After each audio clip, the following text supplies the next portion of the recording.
Good morning, everyone. Welcome to the TV studio and auditorium of SIHH. First session of the fourth day and last day of the Salon. There is a great German watchmaking brand that almost vanished after World War II, and then it resurrected brilliantly 25 years ago by launching 4 watches, including the Lange one. Yes, the brand is, of course, Lange. This session is going to be a celebration of the 25th anniversary of the brand, of that watch, and of the 10th anniversary of another iconic watch. And we also want to talk a little bit more about the brand in general. To host the session and introduce the guests, I'm going to hand it off to Piers Gibbon.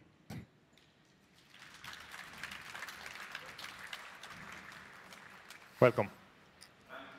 Thank you, Bruno, and thank you to everyone who's come today, and thank you to everyone around the world who is watching us live. It's very exciting to be here because we have an extraordinarily exciting opportunity. I'm about to introduce you to 2 men at the very top of ALange&Söhne, one of the finest watchmakers in the world, they may say, and you may well agree. And they are at the top of this organization, and therefore, I believe they may have some secrets to share with us about what ALange&Söhne have coming up in the future, as well as a look at what the Lange one meant to the watchmaking world, and of course, the ZEITWERK family. So if we give them a warm welcome here in this room, they may be more inclined to tell us things that we want to know. So ladies and gentlemen, please welcome Director of Product Development, Anthonie de Haas, and CEO Wilhelm Schmid.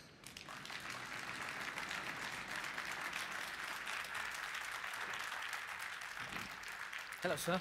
Thank you for coming along. Are you having a busy, is this your 37,000th interview today, Wilhelm? Sort of, yes. Close to it. It feels at least like it. But what can I say? That's why they call it work, and that's what we're here for. So I'm not complaining. Not complaining? Are you complaining? I just arrived at the SIHH. I had an easy morning. You've done nothing so far. You wish. You wish. So, it's a big day, a big year for ALange&Söhne. But in order to have a sense of what is being celebrated today, let's have a look back at where ALange&Söhne have come from.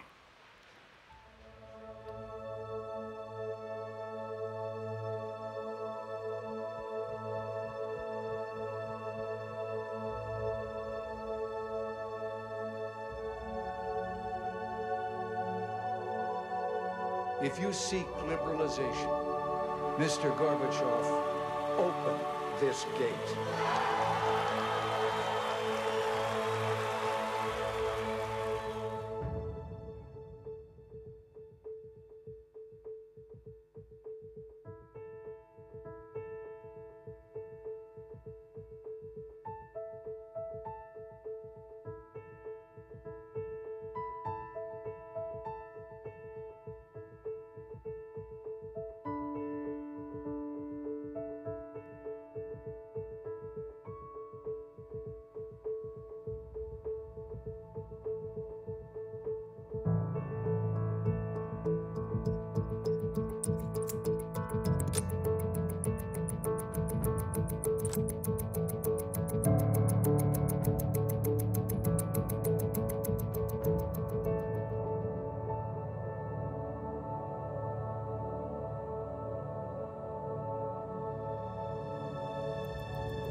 So the original one, the Lange one, which neatly puts us back into the past. But I've heard you describe 2019 as an extraordinarily special year for ALange&Söhne, Wilhelm. Why is it so special? It's And if you come to our booth, you will also see the context and why it is so special. But you know, 25 years after launching the first 4 product family, and still having the original one with you, that's an achievement in itself. I think we live in a world today of very short product life cycles. You know, you change your mobile phone every year, if you're lucky. And many things, they just come and go. And here is a product, a watch, that survived for 25 years, the odds of time.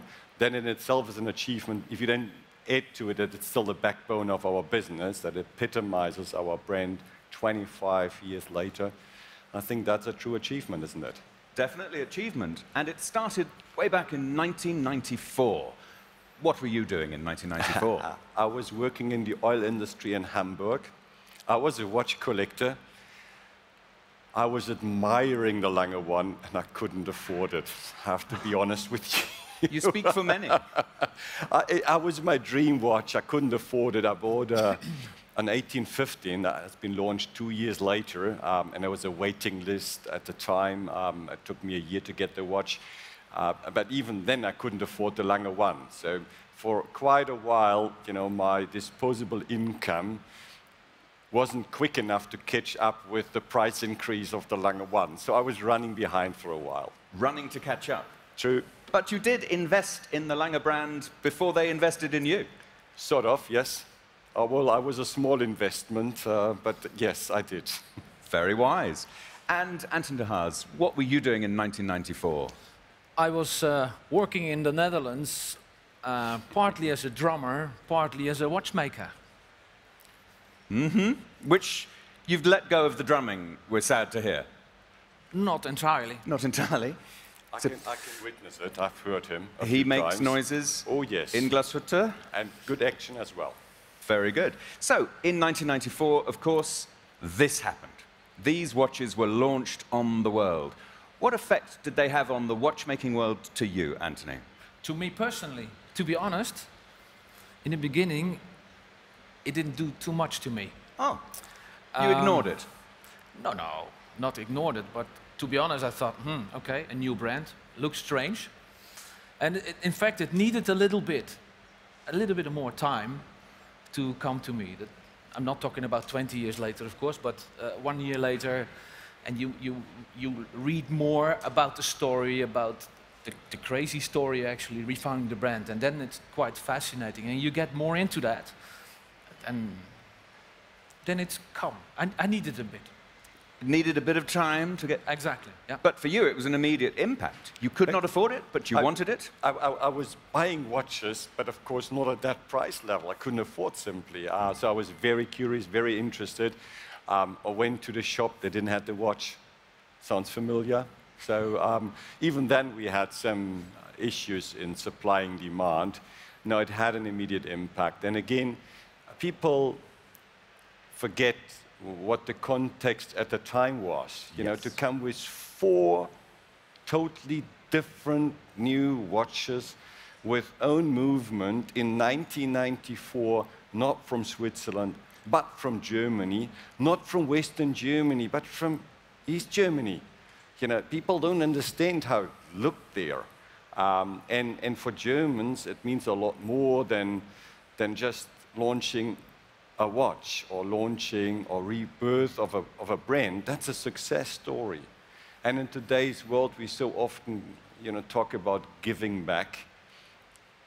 Mr. Lange, and we were sometimes not sure what his first priority was, always said, I want to have work for the people in Glashütte. That was his main driving force. You know, that's why he re-established the brand, and that's why he said, it's my duty to give work to people. And if you come to visit today that little city in the valley and the mountains, you will see how beautiful it is, and I'm pretty sure it wouldn't be that without that man restarting the company. And it was a story, I believe, of great courage, as you say. So many things were stacked against the brand and the people behind it. Anthonie, what do you're a watchmaker of some distinction, one could say. How would you sum up, in a few short paragraphs, how the Lange 1 came to be? of course, the main issue, I think the main goal was to create a face. A face with everyone, hey, what's this? What's going on? Combined with a new technique, the outsized date, decentered dial. Not just decentered and indications pop up wherever it just is. No, the adaptation of the technique towards the design. I took a little while to understand and read, well, I told you that before, but once I'm in, I was in. In 100%. 100%, yeah. And these decisions and these choices and these visions were taken by real people. Can you give us a sense of who was responsible for the Lange 1? I think it was the design development team around Mr. Blumlein. He had, of course, a big experience helping IWC, Jägerle-Coultre. Great visionary, as we all remember him, and a very charismatic person. And I think it was a magic team, I think. A magic team, along with Walter Lange, of course. Yes, yes, it was a magic team, yeah. And this is in order to celebrate and commemorate their work, their inspiration. No. This is now the view of the back of the 25th anniversary Lange 1. Take us through it. What are you celebrating and commemorating here? Sometimes I almost feel a little bit guilty of what we're doing here for the very first time. I'd like to share that story, and we talked about secret. I think that's a story that have not been told many times.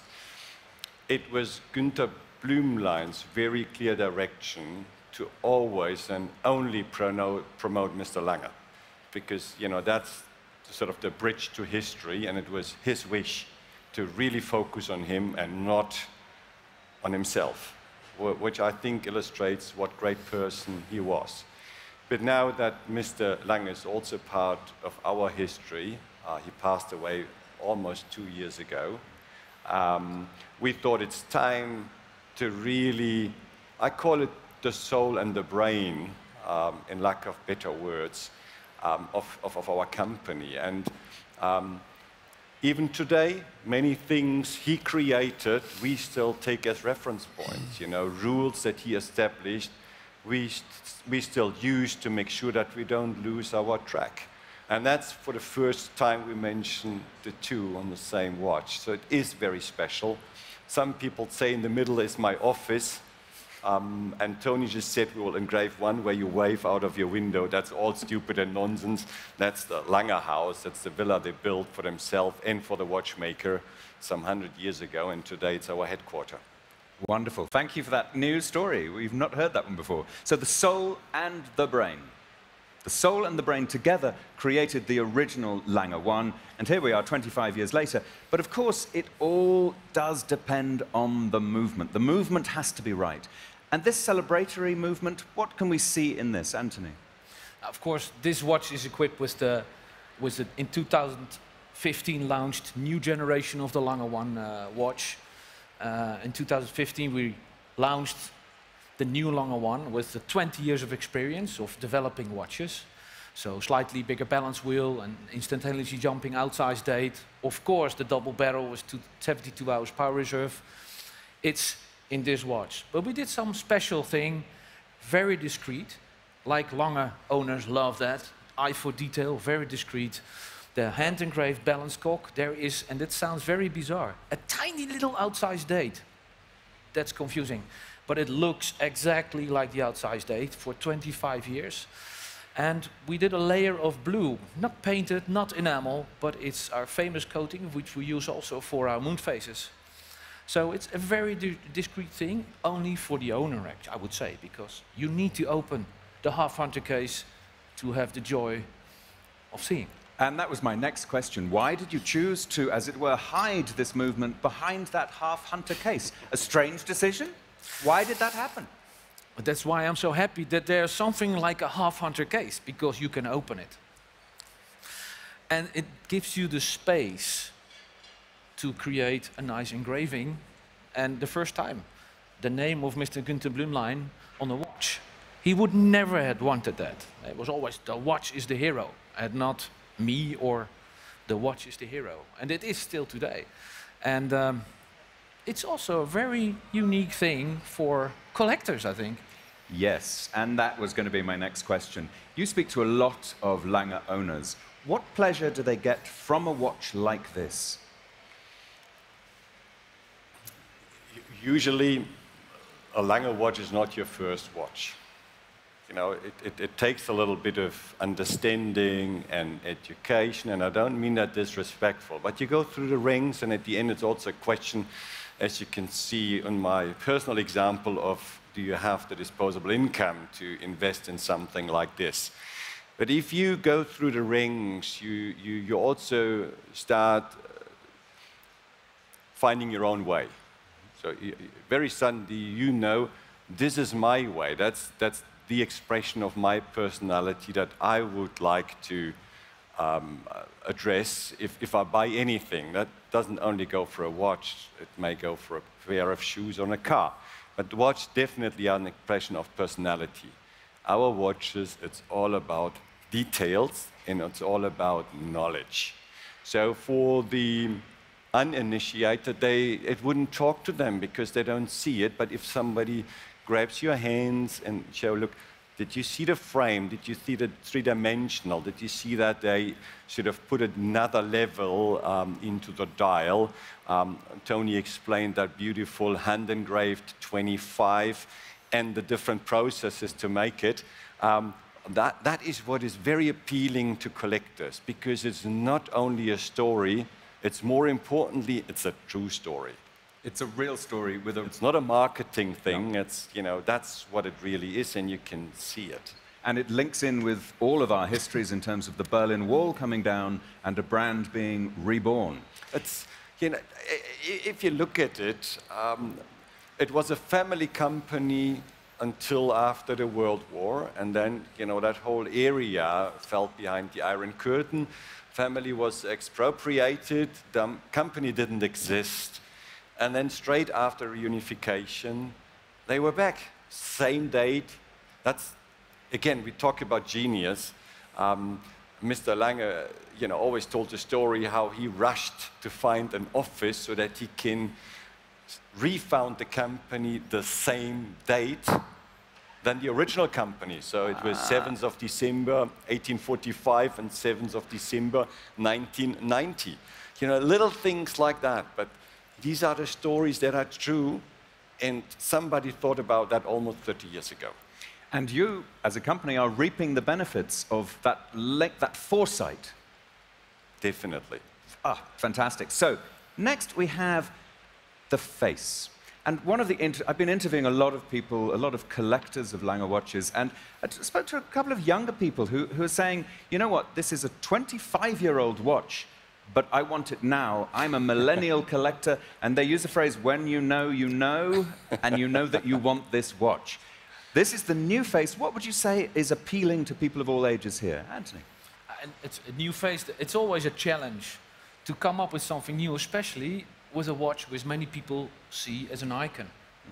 You can do many things very wrong. And of course, it was never been the goal to make a kind of retro replica thing. We are inspired by one of the first Langes in the watch Lange 1 collection. Normally the hour markers, the Roman hour markers, are made of gold. And there was a version where it was dark blue printed. That inspired us to do this with blue hands. We included the print of the date and the logo in the dark blue. And we tried something out, to be honest. We tried something out, the recessed parts of the dial. We never did that before, but we never told to try something out. So, and it looks quite interesting. It gives more depth. It gives more depth in the dial, three-dimensionality.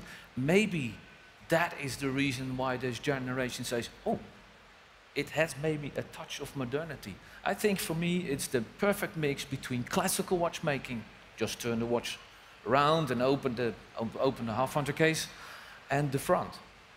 Timeless design. Right.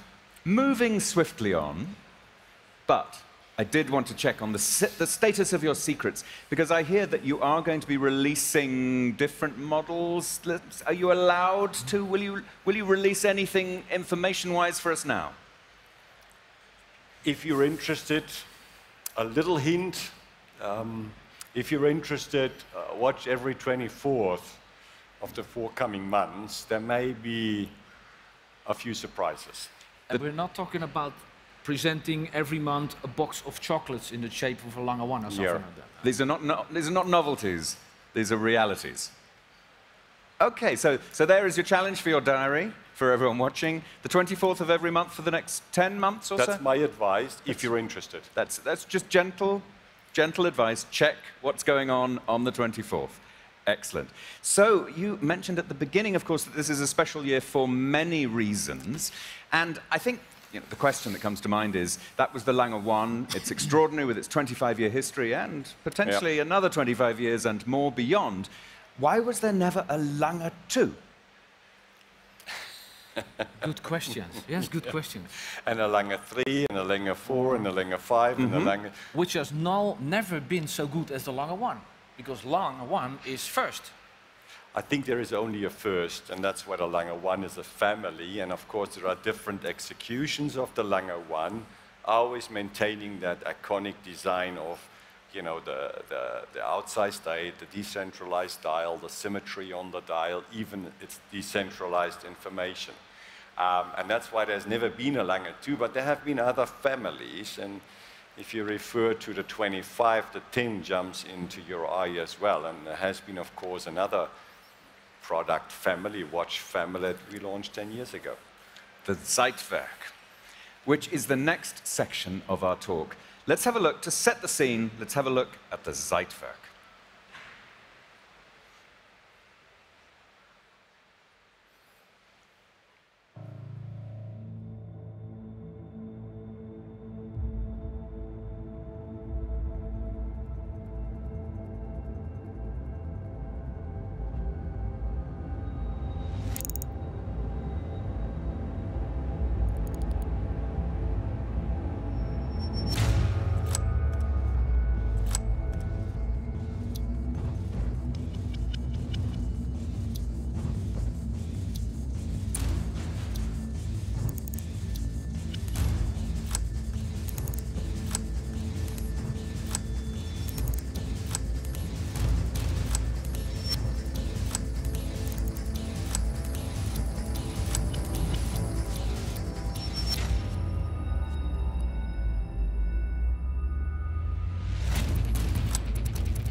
So that is, of course, the new ZEITWERK date, and beautiful it is.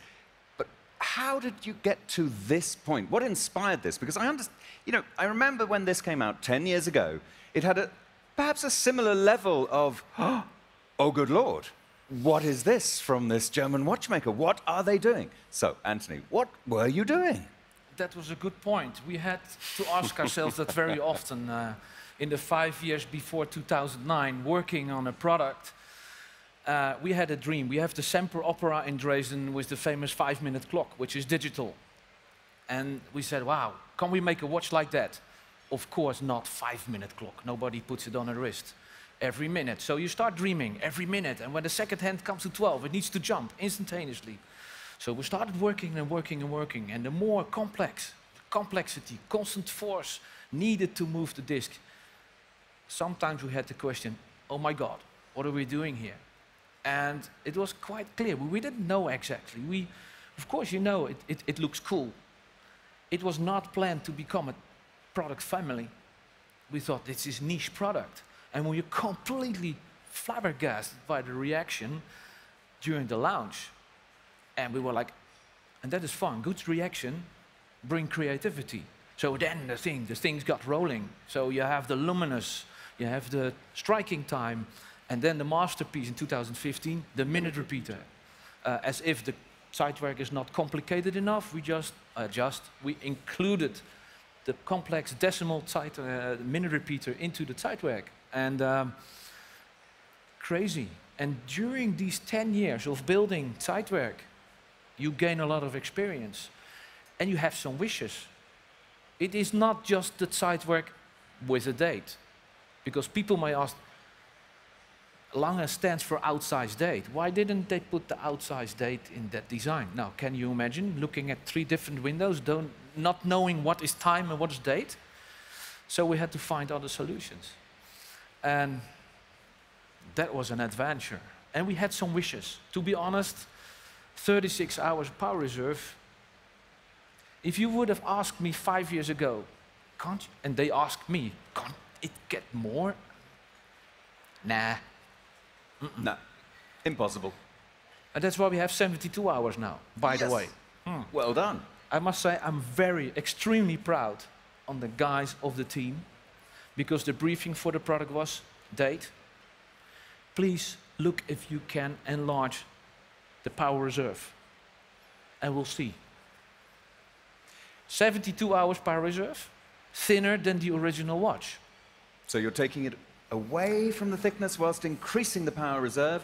I mean, was the instruction, can you make life for the watchmakers as complicated as possible? Tony knows that I'm usually, because I'm an engineer background, but I'm not a watchmaker. So, but I'm a user. And I always said, Jesus, I love the ZEITWERK, but I don't know how you do it, but if I do all my signatures, I know it's stupid, but I don't know how many times a day I look at my watch to see the date. It is, for me, a watch needs a date. So I was very pleased as I managed, to discuss that a good idea, ZEITWERK date. So, just for me, I know it's a little bit egoistic, but what can I say? I love that watch as well. And that as a user. There's a funny story with the decimal strike, he knows. If you have many meetings, and we all tend to lose ourselves a little bit in these meetings, and then at the end of the day, but if you get that little ding every 10 minutes, it reminds you 10 minutes gone, another 10 minutes gone, and then I don't know how many times I said, guys, one more ding and you're out of here. One more ding and you're out. There is a, I'm the practical man, so a watch which fulfills a purpose for me is actually good. Yeah, that's why we made a prototype for Wilhelm, which didn't work, but he didn't notice. So it was once an hour every 10 minutes. That is a wonderful instruction for all CEOs out there. You need the one more ding and you're out of my... Exactly. That's a great... So ZEITWERK not only as a fine piece of watchmaking, but also as a new management style. One more ding and you are out. Thank you. But why has there been that ding? Why so many acoustic things going on in the ZEITWERK? Yes. Some people call me a noisy guy, not only by mouth, but also by hands. I think acoustical indications in a wristwatch gives an extra dimension to wearing a watch. It's as if your watch is talking to you. Okay, you may all think me I'm nuts.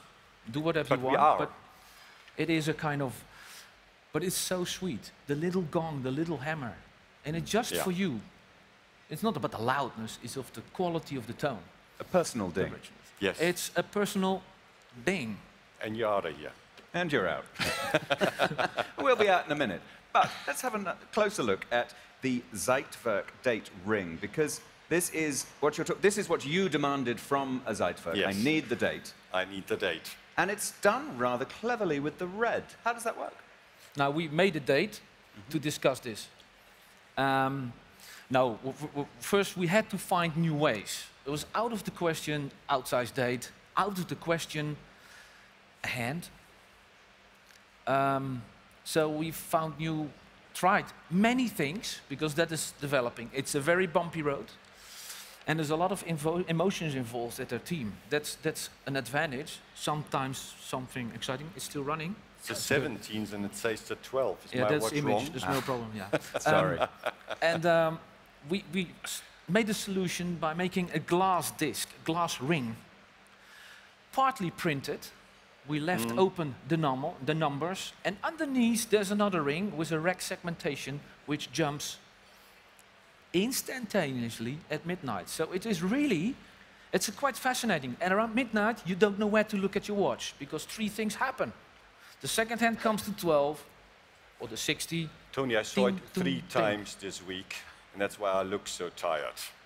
I thought it was because of the fair. I usually don't see that thing happening at 12 o'clock, but this week I saw it 3 times. So it's quite confusing. Quite confusing. It's quite a warning for ZEITWERK owners. If you are seeing the complicated things happening at midnight, perhaps you need more sleep. Another ding and you're out. Excellent. So this is the complete view of it, which is also looking at that amazing movement. I've spoken to a lot of ZEITWERK owners, and they love looking closely at that. That is their little personal pleasure. Can you take us through some of the details there? Really? Mm-hmm. Just not too long. Does it take 3 days? Nope. No. We'll ding you out in a moment. Yeah. The highlights. Okay. First, everybody may ask, how did they do this? To double the power reserve? In fact, we doubled the barrels. You all see the image, and the wheel where the engraving is with ALange&Söhne, that is the ratchet wheel. And underneath that is a patented system of 2 stacked barrels. They supply the energy. Then you see a very fine bridge with very many little parts underneath. That is the remontoire system, which is in contact, which is powering, in fact, the balance wheel, which makes the watch tick-tacking. There is a little remontoire spring inside, which needs to be charged every minute. What a coincidence! Every minute. What happens every minute? Exactly. Snap. Every minute, the huge power of these 2 barrels is quickly released to move the discs, but also to recharge that little spring, which makes the balance wheel ticking for the next minute. What we did to optimize, to reach the 72 hours, we changed the weight of the balance wheel. Slightly. Not the size. Beautiful big balance wheels. We love them at Lange. That's why we could reduce the spring of the remontoire. That was it. And another point is why the watch is so thin. You see 2 pushers, because there is more. We could call it ZEITWERK Next Gen, but it sounds so... ZEITWERK 2.0, because we wanted to stay thin, at least the same size as the original. And we have 2 pushers. We have pusher at the 4 o'clock position. If you push this, the hour disc will jump separately. It's just to ease time setting, actually also for traveling, time zones. You think? And the pusher at the 8 o'clock position, that is of course to set the date. But there's something special about that. We call this an inverse action push button. To keep the watch quite slim. You know, if a chronograph you push, there is human finger, direct contact with the movement. So you need to create a certain robustness. Robustness means thickness. If you want to stay thin, we turn things around in the ZEITWERK. So you push the button, nothing happens. Release, then it's switching. So you don't have the direct contact, the human contact, with this fine movement. So, lots of innovations, crazy people, fantastic watch.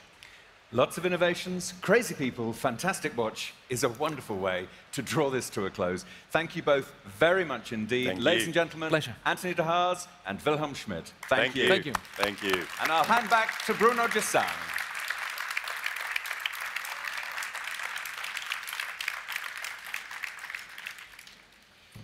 Thank you. What wonderful series of timepieces. Thank you very much. Thank you. I just have to thank you all and say goodbye to those who have been watching online. We're going to shut down the live stream now until 3:30 p.m. Geneva time. We have 2 couples of sessions today in the afternoon. One at 3:30 and 4:30. We are going to talk about sustainability in the industry, jewels and gems and watches. And then Later on, we are going to have 2 talks about complications and about the most popular complication, which is the chronograph. Talks that will go over the history, but also explain the technique of complications and of the chronograph for the general public, because today we are opening the show to the public. So back at 3:30 p.m. Geneva time. Goodbye for now.